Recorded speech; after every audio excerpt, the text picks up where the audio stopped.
अलगाववादी नेता यासिन मलिक को पटियाला हाउस कोर्ट ने टेरर फंडिंग केस में उम्र कैद का फरमान सुना दिया है। यासिन को एनआईए कोर्ट पहले से ही दोषी करार दे चुका था। यासिन पर पाकिस्तान के समर्थन से कश्मीर में आतंकी घटनाओं के लिए फंडिंग करने और आतंकियों को तबाही का सामान मुहैया कराने के कई केस दर्ज हैं। और आज यासिन मलिक को कितनी सजा दी जाए इसको लेकर के आतंकी यासिन मलिक फांसी से बचा। एनआईए कोर्ट ने सुनाई उम्र कैद की सजा। अब ताउम्र जेल में सड़ेगा आतंकियों का हमदर्द। प्रतिबंधित संगठन जम्मू कश्मीर लिबरेशन फ्रंट का चीफ यासिन मलिक पाकिस्तान से फंड लेकर आतंकियों को पालने पोसने से लेकर तबाही का सामान मुहैया कराने के टेरर फंडिंग मामले में दिल्ली की पटियाला कोर्ट ने यासिन मलिक को 2 मामलों में उम्र कैद की सजा सुनाई है। स्पेशल कोर्ट के जज प्रवीण सिंह ने यासिन मलिक को देश के खिलाफ जंग छेड़ने के लिए की धारा 121 के तहत उम्र कैद और यूएपीए की धारा 17 के तहत आजीवन कारावास की सजा सुनाई। यासिन मलिक को कुल 9 धाराओं में सजा सुनाई गई, जिसमें कई धाराओं में 10-10 साल की सजा सुनाई गई है। यासिन मलिक वो नाम है जो बीते 3 दशक से घाटी को आतंकी आग में जलाने का दोषी था। यासिन मलिक वो चेहरा है जिसने घाटी के नौजवानों को पहली बार बरगलाकर पत्थरबाजों की एक पूरी फौज तैयार की थी। यासिन मलिक वो देशद्रोही है जिसने घाटी के नौजवानों को बरगलाकर उन्हें हथियार उठाने के लिए उकसाया था। यासिन यही वो आतंकी है जिसने सीधे तौर पर सरहद पार कर आतंकी कैंप्स और कश्मीरी नौजवानों को जोड़ा था। यासिन मलिक वो जहरीला किरदार है जिसने आजादी के नाम पर घाटी को आतंक के शोलों में जलाया था।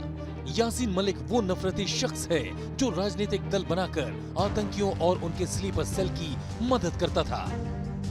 यही कारण है कि एनआईए ने खुद संज्ञान लेकर टेरर फंडिंग के मामले में 30 मई 2017 को केस दर्ज किया था और 18 जनवरी 2018 को उसके खिलाफ चार्जशीट दायर की थी। एनआईए ने यासिन मलिक के लिए वॉर अगेंस्ट कंट्री यानी देश के खिलाफ युद्ध छेड़ने के लिए फांसी की सजा की मांग की थी। हम आपको बता दें कि यासिन मलिक ने कोर्ट के सामने पहले ही अपने सभी गुनाहों को कबूल कर लिया था। यासिन मलिक ने यह भी कहा था कि वो अपने गुनाहों की हर सजा भुगतने को तैयार है। आज यासिन मलिक भले ही तिहाड़ की सलाखों के पीछे चढ़ रहा हो, लेकिन कश्मीर कभी इस चेहरे को भूल नहीं सकता।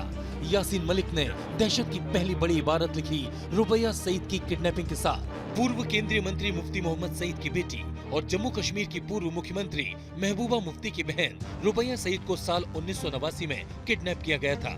यासिन मलिक और उसके साथियों ने रुबैया को गन पॉइंट पर किडनैप किया था। रुबैया की किडनैपिंग ने यासिन मलिक नाम के इस खूंखार आतंकी की हिमाकत बढ़ा दी थी। अगले ही साल एयरफोर्स के 4 जवानों की निर्मम हत्या की गई थी। इस वारदात के पीछे भी यासिन मलिक और उसके गुर्गों का ही हाथ था। टेरर फंडिंग मामले में यासिन मलिक को उम्र कैद की सजा जो है वो दी जा चुकी है। हमारे साथ बात करने के लिए निर्मल खन्ना है जो रवि खन्ना की पत्नी है, जिन्हें यासिन मलिक और उनके साथियों द्वारा उनकी निर्मम हत्या की गई थी। हमारे साथ खुद वो हैं, उनसे बात करते हैं। मैम, पहला वर्डिक्ट जिसे हम कह सकते हैं यासिन मलिक को उम्र कैद हो गई है, कैसा महसूस कर रही हैं?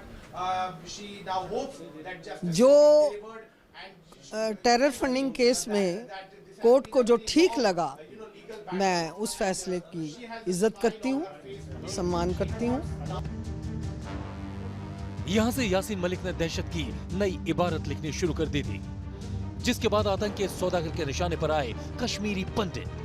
साल 1990 में कश्मीरी पंडितों को बकायदा लाउड स्पीकर पर घाटी छोड़ने का ऐलान करके उनका कत्लेआम किया गया। उन्हें घाटी छोड़ने पर मजबूर किया गया।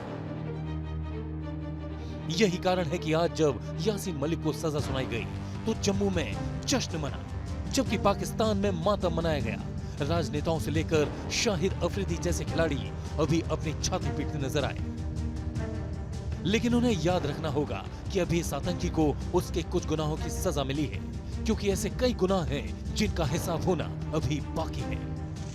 T news nation.